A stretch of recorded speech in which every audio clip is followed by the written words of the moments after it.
C'est dans cet atelier de la Main d'Or à Paris qu'ont repris les masterclass pour les lauréats du concours Voix des Outre-mer.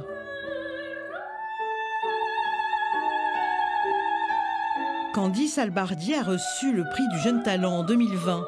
La jeune réunionnaise de 20 ans est attentive aux conseils de Karine Dehaye, l'une des meilleures mezzo-soprano françaises, plusieurs fois sacrée aux victoires de la musique. On est là pour les aider, pour les soutenir, pour les encourager.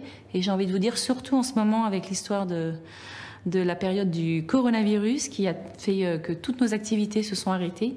J'admire les jeunes et je les soutiens vraiment beaucoup parce qu'ils arrivent sur un marché du travail qui n'existe plus.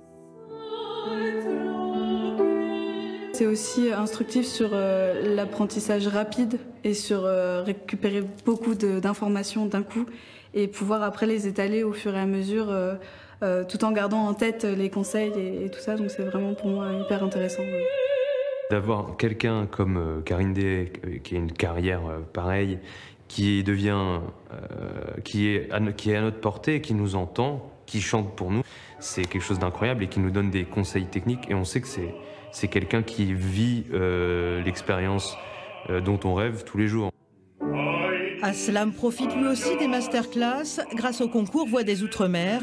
Il va bientôt intégrer la Haute École de musique de Lausanne. C'est important de gagner, mais c'est aussi la suite qui est importante. Rencontrer des professionnels, rencontrer différents professeurs de chant, sans oublier son professeur de chant qui nous a créés. Ce jour-là était aussi présente Marie-Laure Garnier. Grande gagnante de la première édition du concours, la soprano ne cache pas son plaisir de reprendre les répétitions.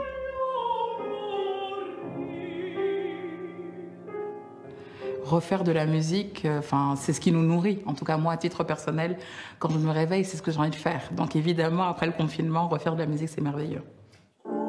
La 3e édition du concours se poursuit.